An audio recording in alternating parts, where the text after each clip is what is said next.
We shall also encourage industry to invest in research and development in specific priority areas. Dedicated multidisciplinary courses for medical devices will be supported in existing institutions to ensure availability of skilled manpower for futuristic medical technologies, high-end manufacturing and research. Teachers training. Teachers training will be re-envisioned through innovative pedagogy, curriculum transaction, continuous professional development, dipstick surveys, and ICT implementation. The District Institute of Education and Training will be developed as vibrant institutes of excellence for this purpose.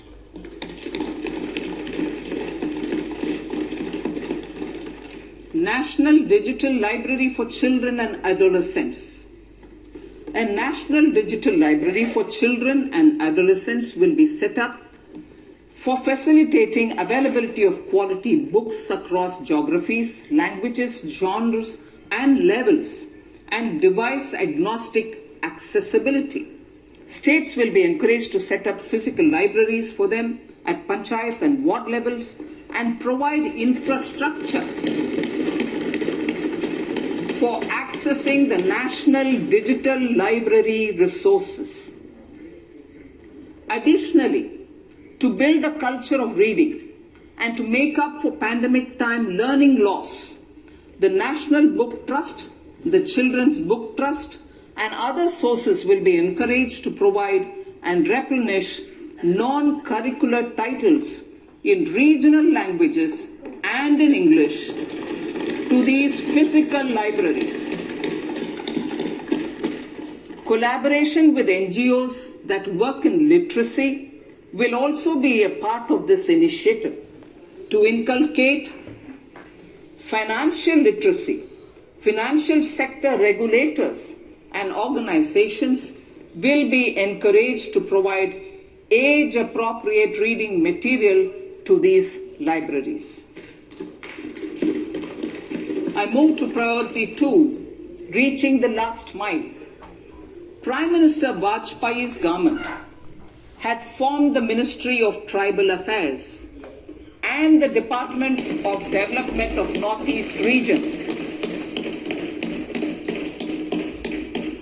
to provide a sharper focus to the objective of reaching the last mile. Our government has formed the Ministries of Ayush, Fisheries, Animal Husbandry and Dairying, Skill Development, Jal Shakti and Cooperation. Building on the success of the Aspirational Districts program, the government has recently launched the Aspirational Blocks program covering 500 blocks for saturation of essential government services across multiple domains such as health, nutrition, education, agriculture, water resources, financial inclusion, skill development, and basic infrastructure. Manya Speaker, Sir, Pradhan Mantri PVTG, which is Primitive Vulnerable Tribal Groups Development Mission, is being launched.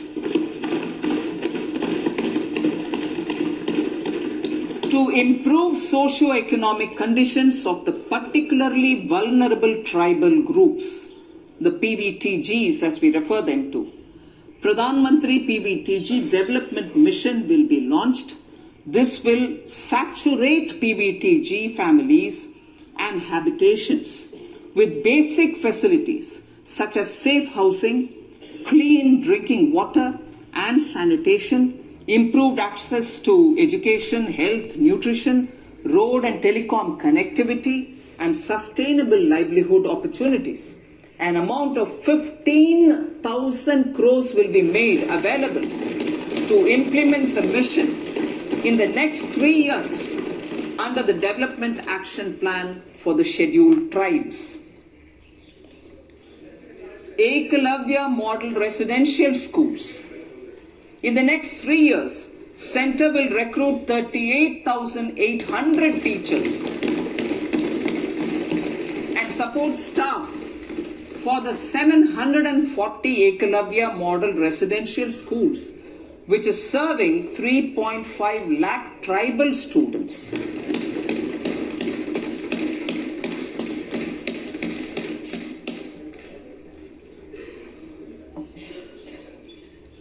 In the drought-prone central regions of Karnataka, central assistance of 5,300 crore will be given to Upper Bhadra project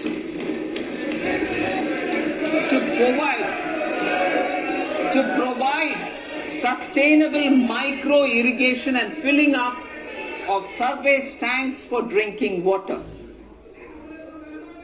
PM Awas Yojana. The outlay for PM Awas Yojana is being enhanced by 66% to over 79,000 crores.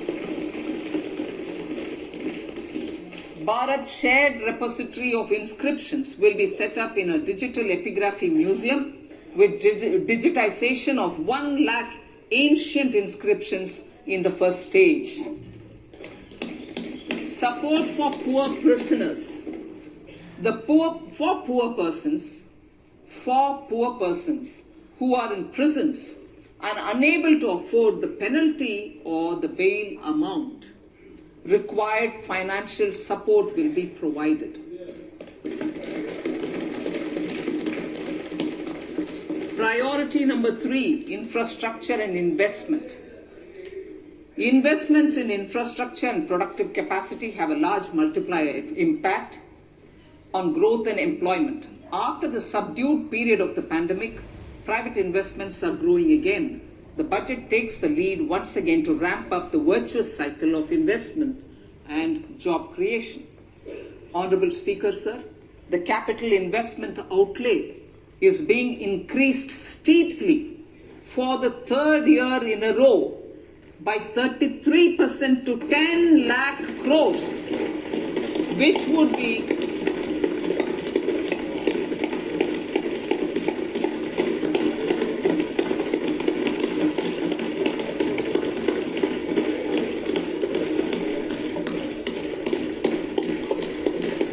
which would be 3.3% of GDP.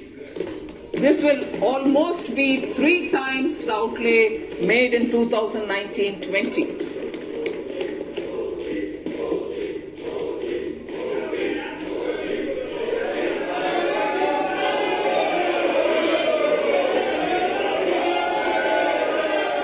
This substantial increase in recent years is central to the government's efforts to enhance growth potential and job creation, crowd in private investments, and provide a cushion against global headwinds. The direct capital investment by the centre is complemented by the provision made for creation of capital assets through grants and aids to state. The effective capital expenditure of the centre is budgeted at 13.7 lakh crore rupees, which will be 4.5% of GDP. Support to state governments for capital investment. I have decided to continue the 50-year interest-free loan to state governments for 1 more year to spur investment in infrastructure and to incentivize them for complementary policies actions with a significantly enhanced outlay of 1.3 lakh crores. The newly established Infrastructure Finance Secretariat will assist all stakeholders for more private investment in infrastructure, including railways, roads, urban infrastructure and power, which are predominantly depend on public resources. The harmonized master list of infrastructure will be reviewed by an expert committee for recommending the classification and financing framework suitable for Amrit Kal. A capital outlay, I'm talking about railways now, sir, Honorable Speaker. Railways. a capital outlay of 2.40 lakh crores has been provided for the railways. This is the highest ever outlay this highest ever outlay is about 9 times the outlay made in 2013-14. 100 critical transport infrastructure projects for last and first mile connectivity for ports, coal, steel, fertilizer and food grain sectors have been identified. They will be taken up on priority with investment of 75,000 crores, including 15,000 crores from private sources. 50 additional airports, heliports, water aerodromes, and advanced landing grounds will be revived for improving regional air connectivity.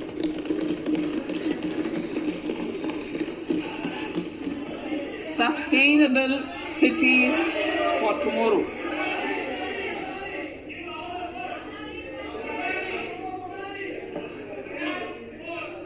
States and cities will be encouraged to undertake urban planning reforms and actions to transform our cities into sustainable cities of tomorrow.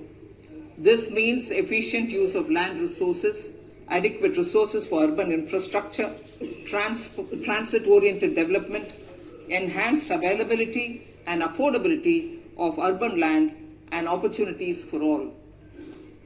Through property tax governance reforms and ring-fencing user charges on urban infrastructure, cities will be incentivized to improve their creditworthiness for municipal bonds.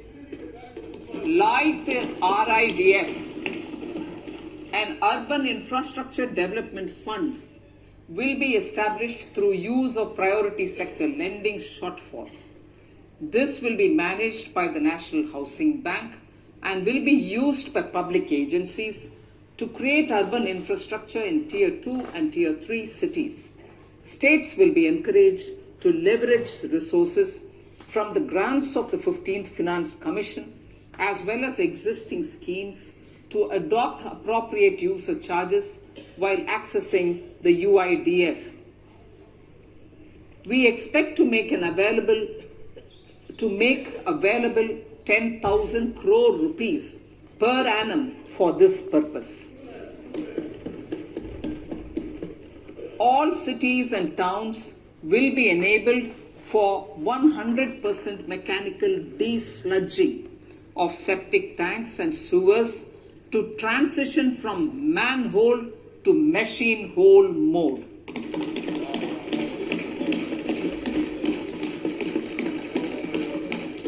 Enhanced focus will be provided for scientific management of dry and wet waste. Honorable Speaker, sir, our Prime Minister had said, good governance is the key to a nation's progress. Our government is committed to providing a transparent and accountable administration which works for the betterment and welfare of common citizens. Mission Karma Yogi. Under Mission Karma Yogi, Centre, states and the union territories are making and implementing capacity building plans for civil servants. The government has also launched an integrated online training platform, I Got Karma Yogi, to provide continuous learning opportunities for lakhs of government employees to upgrade their skills and facilitate people-centric approach. Sir, for enhancing ease of doing business, more than 39,000 compliances have been reduced and more than 3,400 legal provisions have been decriminalized. For furthering the trust-based governance, we have introduced the Jan Vishwas Bill to amend 42 central acts. This budget proposes a series of measures to unleash the potential of our economy. Centers of Excellence for Artificial Intelligence. For realizing the vision of Make AI in India and Make AI Work for India, 3 centers of excellence for artificial intelligence will be set up in top educational institutions. Leading industry players will partner in conducting interdisciplinary research, develop cutting-edge applications, and scalable problem solutions in the areas of agriculture, health, and sustainable cities. This will galvanize an effective AI ecosystem and nurture quality human resources in the field. National Data Governance Policy to unleash innovation and research by startups and academia. A national data governance policy will be brought out. This will enable access to anonymized data. The KYC process will be simplified, adopting a risk-based instead of one-size-fits-all approach. The financial sector regulators will also be encouraged to have a KYC system fully amenable to meet the needs of digital India. One-stop solution for identity and address updating. A one-stop solution for reconciliation and updating of identity and address of individuals maintained by various government agencies, regulators, and regulated entities will be established using DigiLocker service and Aadhaar as foundational identity. Speaker, sir, common business identifier for the business establishments required to have a permanent account number. The PAN will be used as the common identifier for all digital systems of specified government agencies.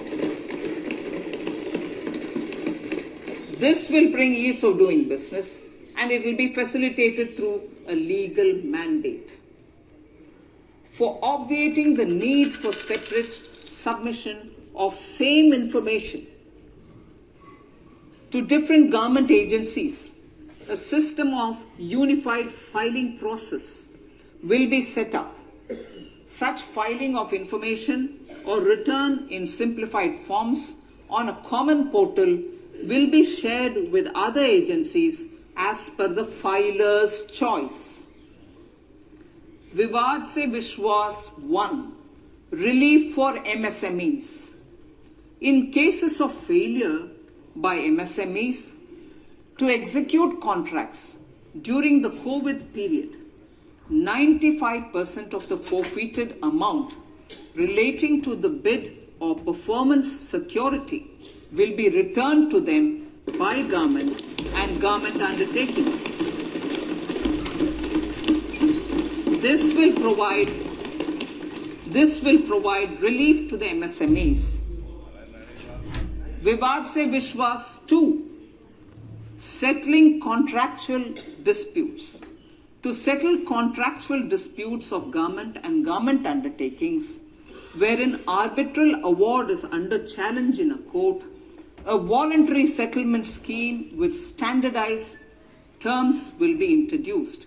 This will be done by offering graded settlement terms depending on pendency level of the dispute. The state support mission of Niti Aayog will be continued for 3 years for our collective efforts towards national priorities. Result-based financing. To better allocate scarce resources for competing development needs, the financing of select schemes will be changed on a pilot basis from input-based to result-based. E-courts. For efficient administration of justice, Phase 3 of e-courts project will be launched with an outlay of 7,000 crores. fintech services in India have been facilitated